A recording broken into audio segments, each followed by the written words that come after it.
Con prudencia, el ministro de Educación, Alejandro Gaviria, planteó sus objeciones al proyecto de la reforma a la salud, cartera que él había ocupado en el gobierno Santos. Como muchos médicos, él también cree que es un proyecto que no se socializó antes de ser radicado. Marta Olaya. Mónica, en esa observación lo respaldan también los gremios del sector que todavía esperan conocer el proyecto para compararlo con lo que ellos han discutido con el presidente. La reforma a la salud que se presentará ante el Congreso de la República en febrero próximo sigue produciendo incertidumbre en varios gremios del sector que se declararon sorprendidos con las recientes declaraciones de la ministra Carolina Corcho, quien aseguró que esta es una de las reformas de mayor concertación social. Pero hasta este momento, ni las organizaciones miembros de acuerdos fundamentales hemos podido hacer parte del cuerpo que ha redactado este proyecto de ley. Noticias 1 consultó a varias agremiaciones médicas que prefirieron guardar silencio para no entrar en conflicto con el gobierno.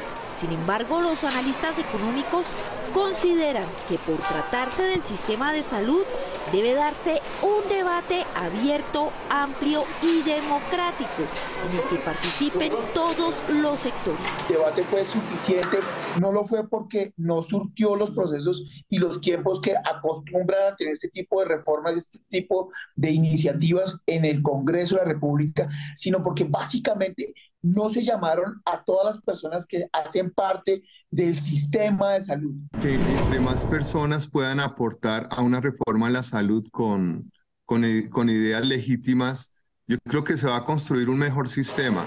Ante este panorama, el mismo presidente Petro, a través de un hilo en su cuenta de Twitter, invitó a discutir en las calles las reformas que se avecinan. Esta semana el ministro de Educación y exministro de Salud del gobierno Santos, Alejandro Gaviria, dejó ver su inconformidad por el manejo que la ministra Corcho le está dando a esta reforma, señalando que necesita más discusión y debate. Los analistas creen que aunque se genere ruido en el interior del gobierno y parezca que no hay una línea oficial clara, es importante que haya discusión y que se oigan diferentes posiciones sobre un tema tan sensible como la salud. Parece sano para la democracia que una persona que conoce el sistema, que planteó unas posiciones, manifieste abiertamente no solamente su inconformidad, sino que plantee que hay otro tipo de caminos, no solamente para aumentar el debate, sino para mejorar el sistema sin acabarlo. El llamado a gritos de los diferentes sectores de la salud al gobierno es a que pare, reflexione, concerte y decida hacer cambios más paulatinos y consensuados. En febrero, al iniciarse la nueva legislatura del Congreso, se conocerá el texto de la reforma al régimen de salud, en el que ya no existirán las autorizaciones que ralentizaban los tratamientos y se refuerzan las capacidades investigativas y sancionatorias de la supersalud. Marta Olaya. Mónica, aunque el gobierno dijo que el texto es obra de los sindicatos de la salud, la Federación Médica y otros gremios, aseguran que no lo conocen y que quisieran hacerlo antes de que comience la discusión parlamentaria. Como sorpresivo calificaron los gremios de la salud el anuncio que hizo este sábado la ministra Carolina Corcho de que la reforma para este sector será presentada en las sesiones extraordinarias que realizará el Congreso de la República en febrero próximo.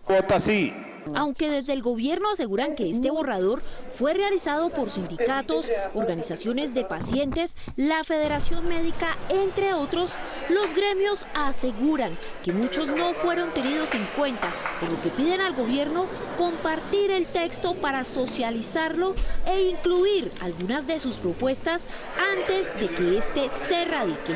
El texto se ha anunciado por parte del gobierno que está listo. No lo conocemos, las entidades involucradas, los actores del sistema todavía no lo conocen.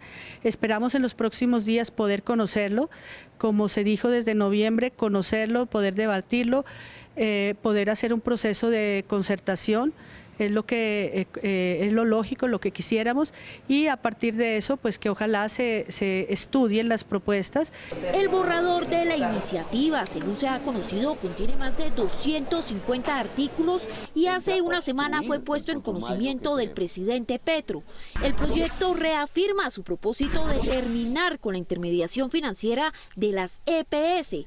También busca fortalecer la red de hospitales públicos y eliminar las autorizaciones para las órdenes médicas con especialistas. La reforma no hay autorizaciones. La autorización es la orden del médico. Esa figura no existe en ningún sistema de salud del mundo y se ha prestado para barreras de acceso.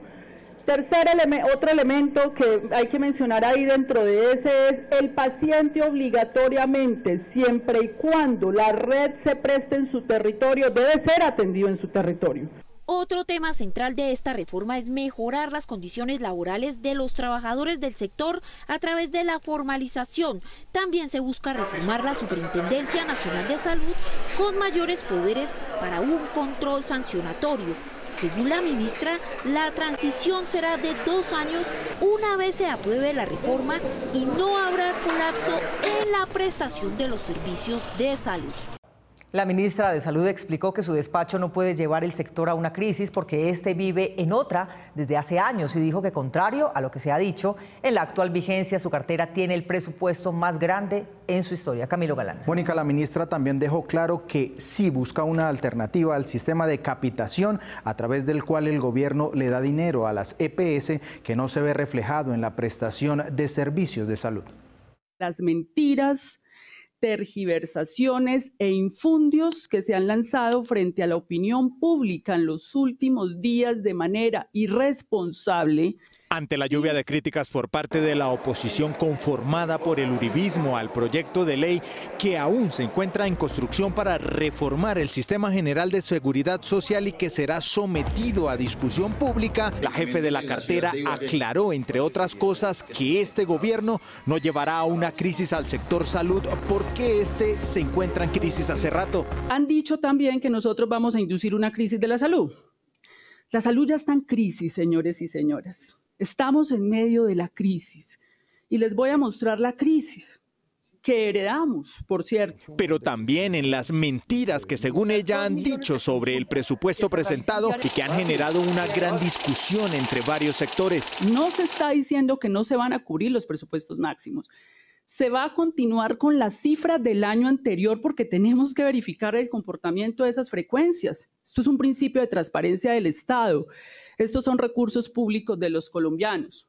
Y aún así, estos dos presupuestos superan lo que tenemos en la vigencia 2022, siendo el presupuesto más alto de la historia de la salud en Colombia. También se refirió al tema fiscal de las EPS y la unidad de pago por capitación UPC, es decir, el recurso que se gira a las EPS por cada uno de los afiliados y las dificultades técnicas que ha presentado, unos 20.000 millones de pesos. ¿Cómo se calcula la UPC? Y esto, digamos, fue un asunto que nos prendió las alarmas. Por autorreporte de la EPS intermediaria. La EPS intermediaria le reporta al ministerio, el ministerio sobre eso hace unos cálculos. Es decir, el que va a manejar la plata, que es parte interesada, hace un reporte sin verificación del Ministerio de Salud. Por ahora, el proyecto de ley continúa en construcción y se espera que el próximo mes sea presentado el borrador.